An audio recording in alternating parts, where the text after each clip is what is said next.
izləyicilər, hər vaxtınız xeyir olsun. Biz hal-hazırda Salyan rayonu Dayçan kəndindəyik. Gün xəbər az saytımıza müraciət olundu kənd sakinləri tərəfindən. Dedilər ki, burada bir kənddə köhnə tikilidə məktəb binası var. Köhnə tikilidir. Burada da əvvəllər məskunlaşdırırlar sakinləri bura. Sonra indi hər ev alıb, ev tikib götürürlər. Sadəcə bu ana qalıb. Ananın da bir qızı olub, bir özü olub. Sonra ana öz evladına, yəni ailə həyatı qurub, köçüb digər rayona. İndi həm də köçdüyü ailədə də elə bir böyük imkan yoxdur ki, anaya dəstək olsun, yardım olsun. O da bir ailə mövzusudur, ayrı problemdir. Amma bizim ən böyük problemimiz İskəndərova Cəmalə xanım Lirik rayonunda doğulub və o vaxtı da bir avamçılıq olub, nə olubsa, yəni şəxsiyyət vəsiqəmi illər sonra alıblar. Ya 57-ci il təvəllüdəm deyir, ya 58-ci il. Amma şəxsiyyət vəsiqəsində 1962-ci il yazılıb. Heç doğum tarixi belə, ay gün belə yazılmayıb. Yəni bilinmir, dəqiq bilinmir deyə sadəcə 62-ci il təvəllüd yazılıb. Yəni bilinir də, üzündən də bilinir ki, anamız 62-ci il təvəllüd olmaz. Ona görə də nə qocalar evinə bu təvəllüddən, nə qocalar evinə yerləşdirilir. Yəni nə də ki, hər hansı bir sığınacağa mümkün deyil də, nə də ana özü də istəmir. Mən özüm yazdım.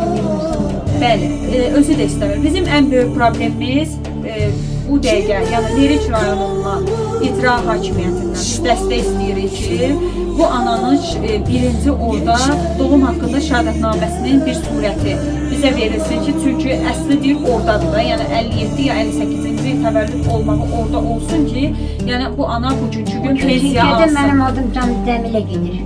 Cəmilə gedir. Cəmilə gedir. Cəmalə Aha.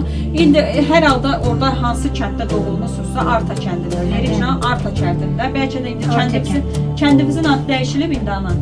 Kəndimizin adı dəyişilib yoxsa həmin Arta kəndi? Hə, indi o kənd sovetliyi deyirlər də. İndi o sovetlikdə hər halda ki, sizin tarixçənizdə orada əsas məlumatlar inşallah orada olacaq. Bizim məqsədimiz, yəni həm çəkib işıqlandırmaqdır, həm ailə ilə tanış olmaqdır. İndi hər halda kimsə də kənd cəmaatı Allah köməkləri olsun, dəstək olurlar, dostlarımız sağ olsun, dəstək olurlar. Mən istəyirəm ki, başlayalım. Mən istəyirəm kömək olsunlar. Bu otağı mən remontə eləsinlər. Mənə odun şəraiti versinlər, bax yetim durur. Mən onun əziyyətini çəkirəm, sizə qurban olum. O otağın da o yüzü yoxdur, xalçanı vurmuşam, soğuk gəlməsin. Xalçadan o saxlamış soğuğuna da. Mən bu cür əziyyəti çəkirəm, başlayacaq benim sizə. Mənə bu ayaqda köməkli görürsən. Günün birinci yarısında biz istədik gələk, gəldik də. Dedilər ki, bəs ana gedib yaxınlıqda bir ev var, gedib onun həyətini təmizləməyə. Yəni ki, yaşından asılı olmayaraq deyir ki, dayanan deyiləm də 500 manatımı qazanım deyə. Gedirəm xəstəsiyəm. Həyət təmizləyirəm, evlər təmizləyirəm, gücüm çatdığından da, yəni gücü çatdığından eləyir. Təmizləyir 500 manat, yəni ki, qazancın əldə edir ki, ən azından bilir ki, bu günləri çörək almağa pulu var. İndi inşallah dəyərli izləyicilərimiz, siz də səhifəmizdə aktiv olun.